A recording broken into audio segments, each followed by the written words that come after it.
I'll invite you to make sure your viewers on speaker view for the two sermons.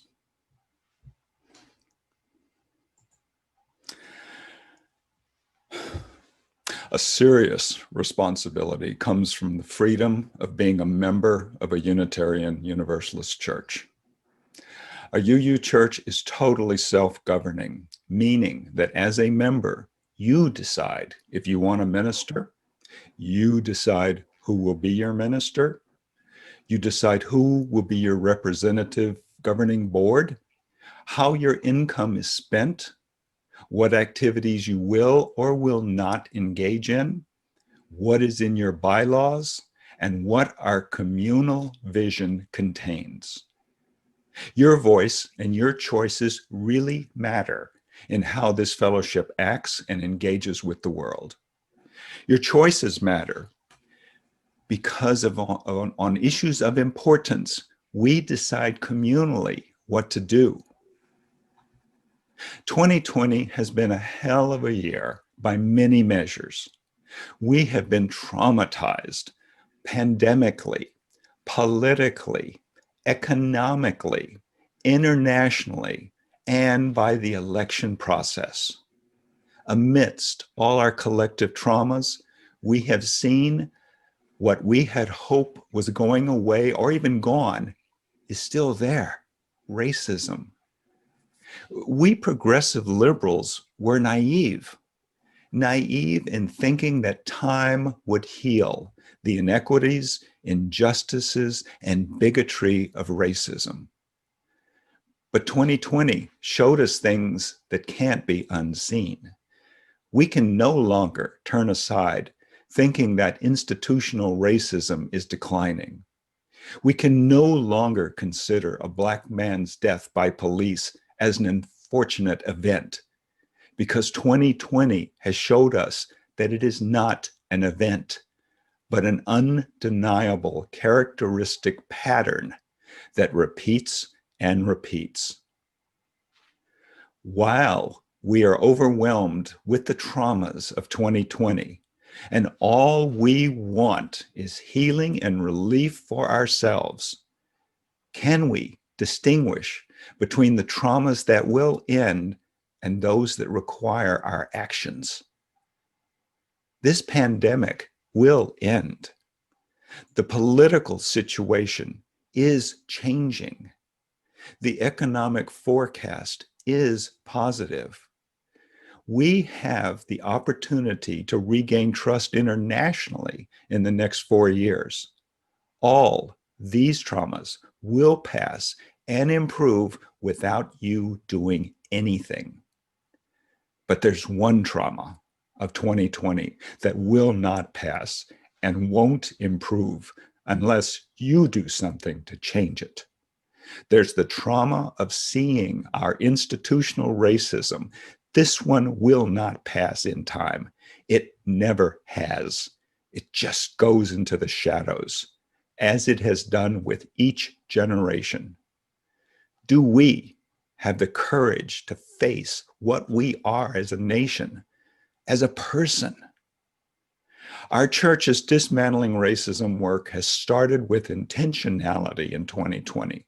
We've done book studies, classes, documentary discussions, and there's more to come. But is it time for us to do more than study it? Should we include in our collective church vision of what we want the world to be? Can we include it? We can't unsee what happened in 2020, but we can act on it.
Now I'll invite Erik to give us our message. Black Lives Matter. Black Lives Matter. Black Lives Matter is more than just a slogan. It's a cry, a shout in the face of the unending killing of Black men and women in this country. But when does the killing stop? It's been a year of lamentation, a year of vigils, protests, and marches, all while pandemic ravages this nation and the rest of the world. A year of church services in our faith and others that sometimes have dealt with the violence against Black, Indigenous, and other people of color or members of the LGBTQIA+ community. But I'm not sure that's enough in this time, in this place, in the face of this recurring violence. Faiths like Unitarian Universalism have historically taken a stand in support of the rights for all. But admittedly, we Unitarian Universalists have not always succeeded in establishing our institutions as structures of equity. We have tried, and we are trying. When my friend and fellow seminarian Matthew Taylor spoke earlier this year in a sermon, a week or two before I spoke at the same church that he had spoken at 2 weeks earlier on the 8th principle, he spoke about the 7 principles that we hold so dear in Unitarian Universalism, asking us to think about those principles in regards to the America we find ourselves in today. And I quote from his sermon, "There are some hard truths that we have to address. They are hard, uncomfortable, and still they are the truth. We have to admit that America exists as a place of societal turmoil, class warfare, and political upheaval.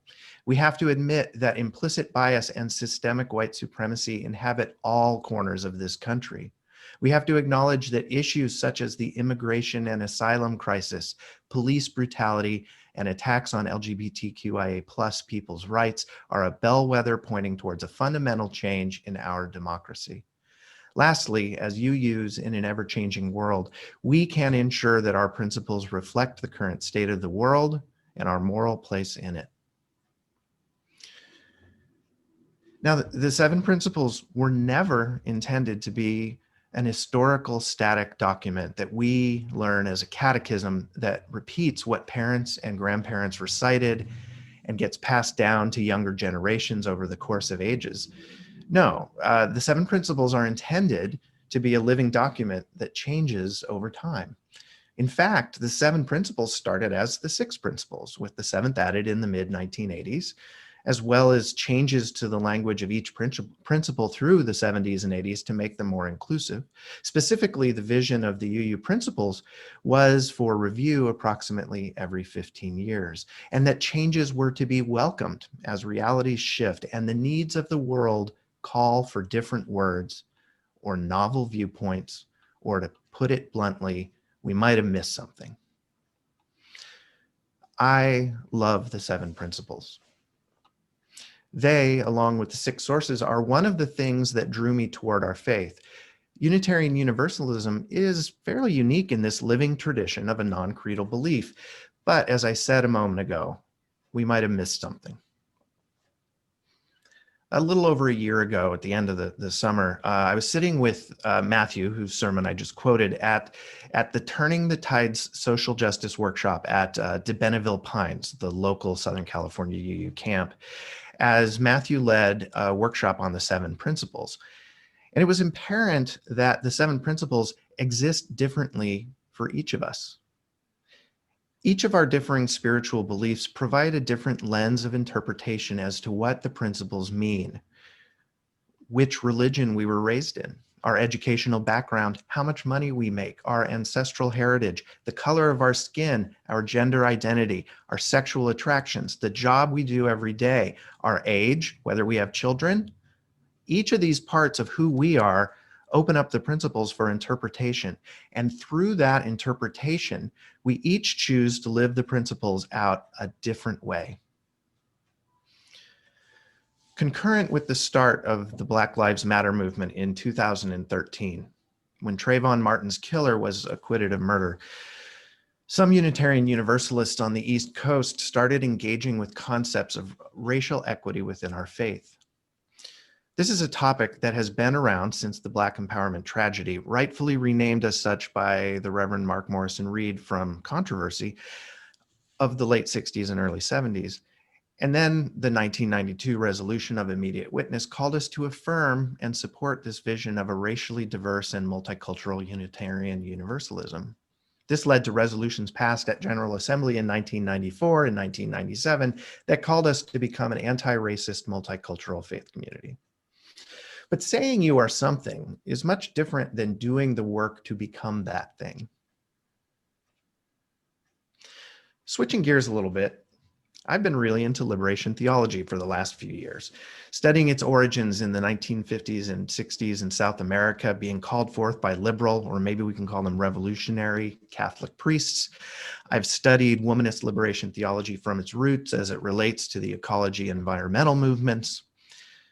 And in a similar time frame, African-American seminarians and theologians were developing a liberation theology based on the experience of Black Americans, both within a church setting and from a more humanist perspective. Key examples of this included work by James Cone and William Jones.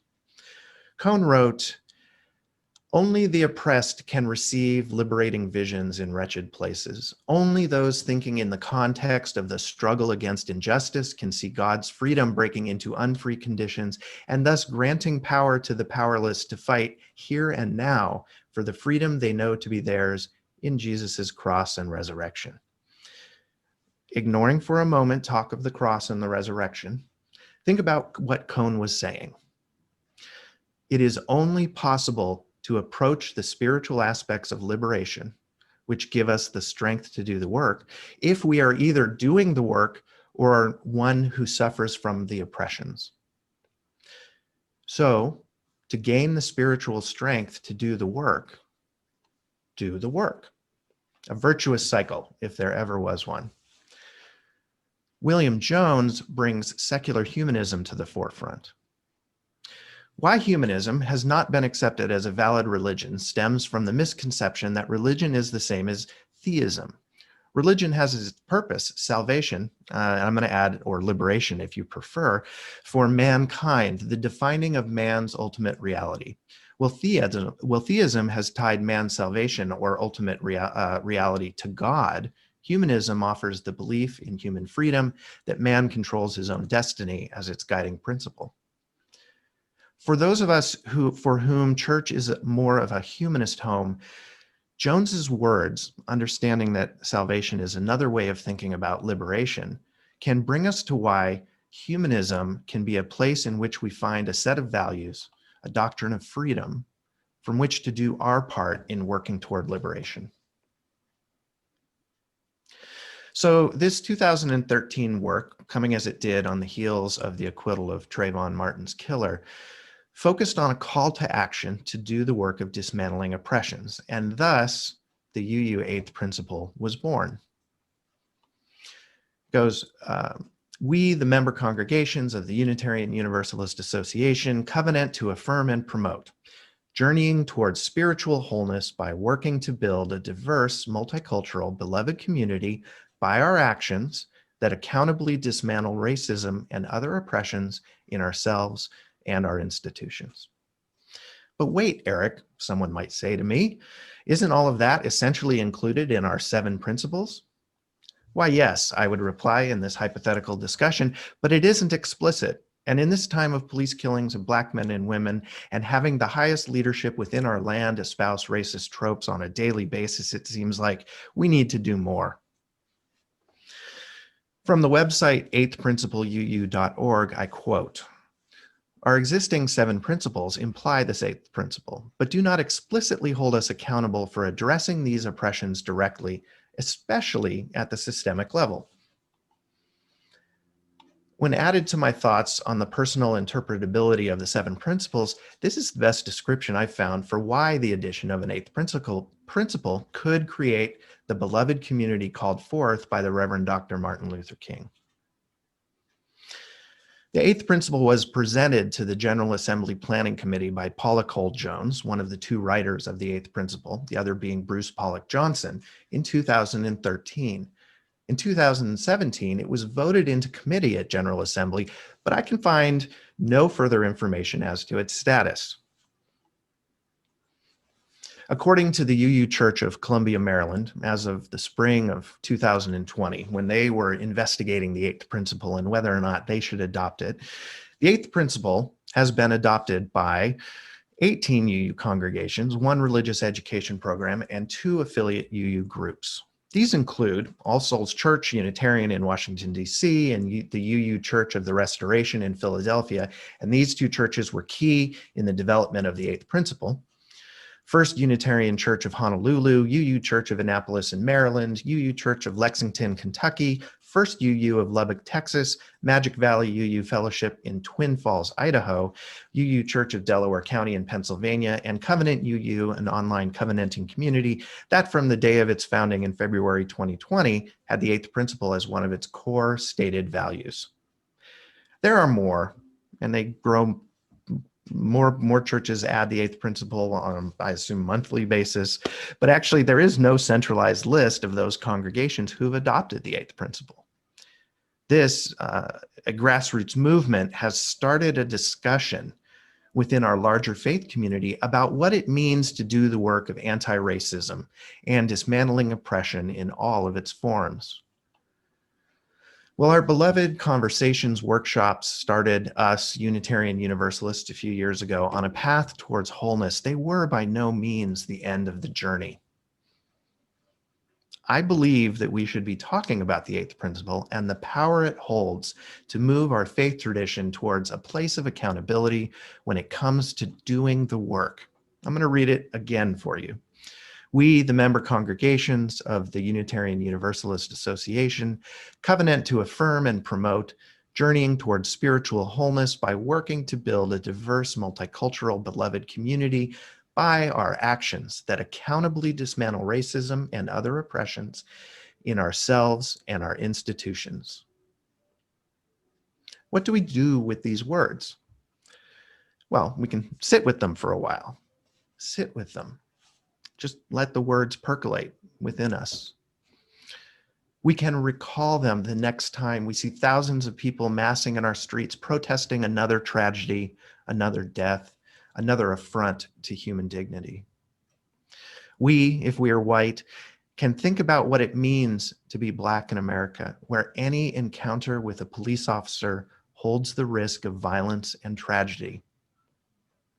We can think about how this might affect those we know and love and how it affects us regardless of the color of our skin when we live in a society where racism and oppression are the defining characteristic of many of the institutions around us. We can hold the eighth principle in our hearts the next time someone asks us why we are a Unitarian Universalist. A few months ago, I was fortunate to spend a few days out of the Southern California heat, relaxing in the mountains. A friend of mine came up for a visit for a spell, getting out of the heat themselves and enjoying some time away from the city. That evening, my friend, who is Black, headed to a mini mart for a snack. A few minutes later, I received a call that some guys in a pickup with large Trump flags hanging off of the cab were saying weird stuff to my friend, making comments about my friend's Blackness. Not overtly racist or violent, but more like creepy, this might be bad kind of stuff. I had a moment of terror envisioning the worst, but simply said, get your snack and head on back here. The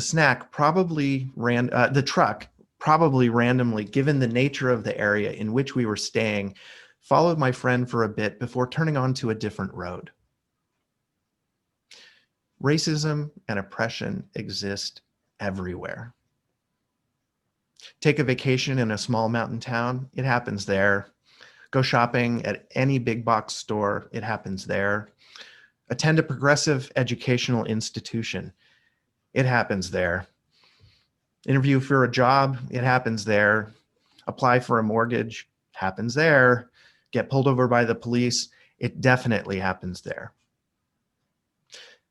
Perhaps when we hold in our hearts words such as those in the 8th principle, we can get a little better each day, recognizing all those small and large instances of racism and oppression that exist in the world.